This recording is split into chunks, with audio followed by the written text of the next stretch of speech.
भारत देश की 50% आबादी मजदूरी पर आश्रित है। मजदूर मजदूरी करके अपना और अपने परिवार का भरण पोषण करते हैं, जिसमें 90% असंगठित मजदूर होते हैं। ये मजदूर विभिन्न तरह के काम करते हैं। बिहार की प्रगति में सबसे बड़ा योगदान असंगठित क्षेत्र के कामगार और शिल्पकारों का होता है। खेती से लेकर निर्माण कार्य तक, कारीगरी से लेकर के रोजगार के छोटे छोटे साधनों तक, ये वे लोग हैं जो बिना किसी सुरक्षा के लगातार मेहनत करते हैं। लेकिन बीमारी, दुर्घटना या किसी संकट की स्थिति में सबसे ज्यादा परेशानी इन्हीं मेहनतकश परिवारों को झेलनी पड़ती है। इसी जरूरत को समझते हुए बिहार सरकार ने शुरू की है बिहार शताब्दी असंगठित कार्य क्षेत्र कामगार एवं शिल्पकार सामाजिक सुरक्षा संशोधन योजना 2024, जिसका लाभ राज्य के सभी असंगठित कामगारों को मिल रहा है। बिहार शताब्दी असंगठित कार्य क्षेत्र कामगार एवं शिल्पकार सामाजिक सुरक्षा संशोधन योजना 2024 के अंतर्गत स्वाभाविक मृत्यु पे 50,000 रुपया, दुर्घटना मृत्यु में 2 लाख रुपया, अस्थायी आंशिक निशक्तता में 50,000 रुपया, अस्थायी पूर्ण निशक्तता में 1 लाख रुपया, असाध्य रोग के उपचार में 15,000 से 60,000 तक, अस्पताल में भर्ती होने के दिशा में 10,000 और छात्रवृत्ति में 10,000 रुपए तक का सरकारी मदद इन मजदूरों को मिलता है। सर्दी का मौसम है, बाजारों में रंग बिरंगे कम्बल सजे हैं, दुकानों में रौनक है, लेकिन इस शहर इसी कस्बे में कुछ हाथ खाली बैठे हैं। यह हाथ किसी मशीन के नहीं है, यह हाथ है रजाई, गद्दा, तकिया और तोशक बनाने वाले कारीगर के। वे कारीगर जिनकी मेहनत से हमारी सर्द रातें आराम से गुजर जाती थी। आज वही कारीगर गली के कोने में बैठा है। औजार उसके पास है, हुनर उसके पास है, लेकिन काम नहीं है। वजह सिर्फ इतनी है कि मार्केट में सस्ते कम्बल आ गए हैं, मशीन से बने हुए। इनमें न मेहनत की गर्मी है और न इंसानी हाथों की पहचान। इन कम्बलों की वजह से हजारों मजदूर आज बेरोजगार हो गए हैं। काम बंद हुआ तो रोजी रुकी, और जब रोजी रुकी तो जिंदगी रुक गई। इन घरों में सर्दी सिर्फ मौसम की नहीं है, ये सर्दी है भूख की, बेकारी की और बेबसी की। बच्चों की तालीम खतरे में है, घर का राशन उधार पे है, और मजदूर की सबसे बड़ी पूंजी उनकी इज्जत आज सवालों में है। ये लोग किसी से भीख नहीं मांग रहे, ये सिर्फ अपना हक मांग रहे हैं, मेहनत से काम करने का हक। अगर आज भी हमने इन कारीगरों की आवाज नहीं सुनी तो कल हाथ से बनी रजाइयां सिर्फ तस्वीरों में मिलेंगी, और इनके साथ खत्म हो जाएगा एक पुराना हुनर और एक पूरी तहजीब। आज जरूरत है सरकार, समाज और बाजार तीनों को अपनी समझदारी और अपनी जिम्मेदारी की। लोकल कारीगरों को पहचान मिले, उन्हें सपोर्ट मिले और उनका काम सीधे लोगों तक पहुंचे, क्योंकि जब तक कारीगर जिंदा है तब तक हुनर जिंदा है, और जब हुनर जिंदा है तब समाज जिंदा है। किस तरह का काम करते हैं आप? रजाई तोशक गद्दा। तो क्या रजाई तोशक गद्दा पहले की अपेक्षा अभी कैसा बन रहा है? नहीं बन रहा है, अभी बहुत कम हो गया। पहले कितना बना लेते थे एक दिन में? पहले तो एक दिन में 12 गो बनाते थे, 10 गो बनाते थे। अभी क्या स्थिति है? अभी तो एको पीस नहीं बन रहा है, 10 रोज पे एगो बनता है। क्या कारण रहा है कि ऐसा 10 रोज पे एक पीस बनता है? निकल गया कम्बल, निकल गया डनलप। तो इससे आप लोग को किस तरह का नुकसान हो रहा है? बहुत नुकसान हो रहा है, खाना पीना बिना मोहताज हो जा रहे हैं। कमाइए नहीं है तो खाना पीना कहाँ से होगा? तो कितना मिलता था आप लोग को एक यह बनाने में? एगो बनाने में 250। तो कैसे घर चल पाता है? ऐसे चल रहा है, कम बेसी कर्जा उधार पैसा ऐसे चल रहा है। कमाते एगो दूगो भरी तरह से। क्या चाहते हैं आप लोग? चाहते हैं कि हम लोग को काम मिले, तभी बढ़िया से कमाए खाएं, बढ़िया से आजाद से। इसके लिए कहीं सरकारी कोई मदद मिली है क्या? कुछ नहीं मिला है। कभी कोशिश आप लोग की है? बहुत किए, मगर कुछ नहीं मिलता है हम लोग को। क्या प्रयास किए हैं? प्रयास जो सरकारी नियम से है सब प्रयास किए, मगर कुछ हम लोग को प्राप्त नहीं होता है।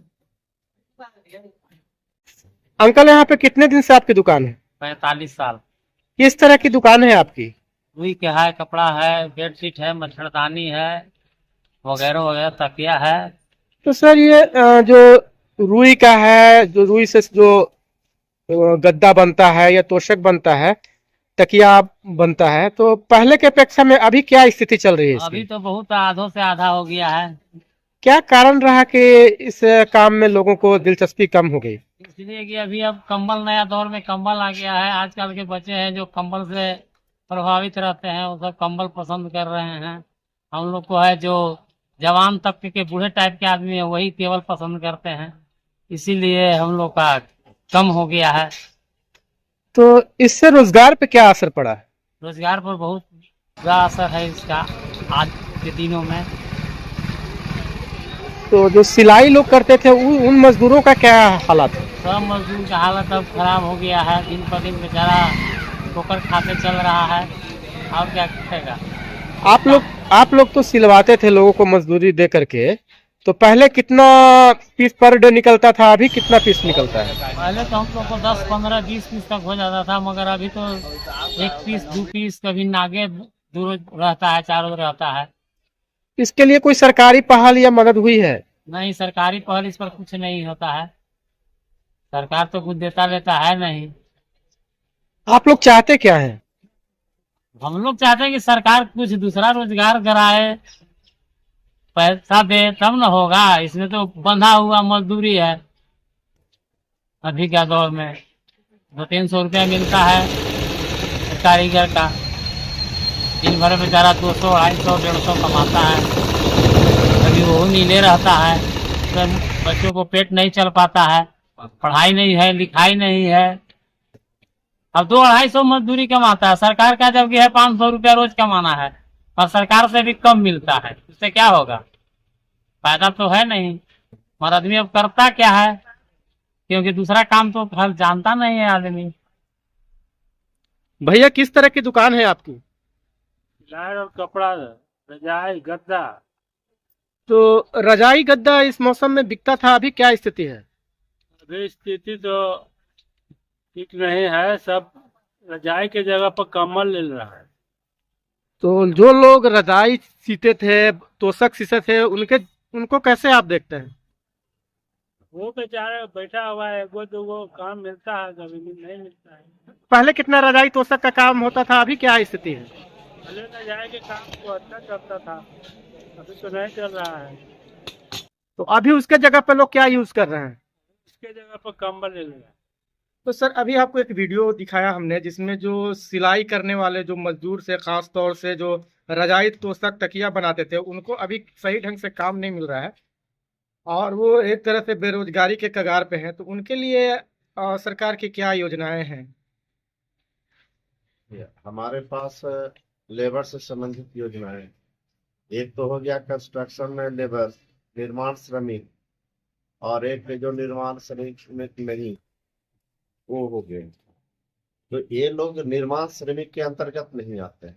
ये लोगों के लिए हमारे पास एक योजना है, बिहार शताब्दी असंगठित मजदूर इस योजना के तहत कुछ राशि प्रावधानित है, जो कि मृत्यु के उपरांत है, और कुछ है गंभीर बीमारियों में, जैसे कि उनका ब्रेन से संबंधित ऑपरेशन होना है, हार्ट से संबंधित है, कैंसर हो गया। ऐसे कुछ बीमारियां हैं जिनमें की सहयोग राशि दिया जाता है विभाग की ओर से। अगर ऐसे मजदूरों का दुर्भाग्य बस मृत्यु होता है, तो उस परिस्थिति में उनके परिवार को, यानी इनके आश्रित को 50,000 से 2 लाख तक का सहायता राशि दिया जाता है। तो सर इन मजदूरों का कहीं रजिस्ट्रेशन कराना पड़ेगा? जितने भी निर्माण श्रमिक हैं, निर्माण श्रमिक है, उन्हीं का निबंधन होता है, उनके अलावा किसी का निबंधन नहीं होता है। तो ये जो हमारे श्रमिक है, ये निर्माण श्रमिक के अंतर्गत नहीं आते हैं, इनका कहीं कोई निबंधन नहीं होता है। तो फिर इनको किस तरह से लाभ वो मिल पाएगा जो अभी आपने बताया?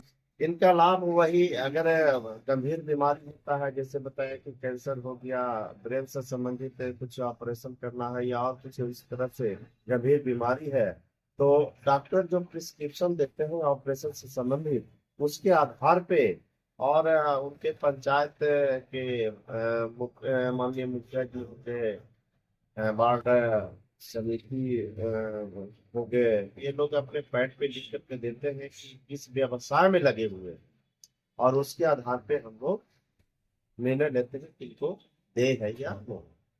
Thank you.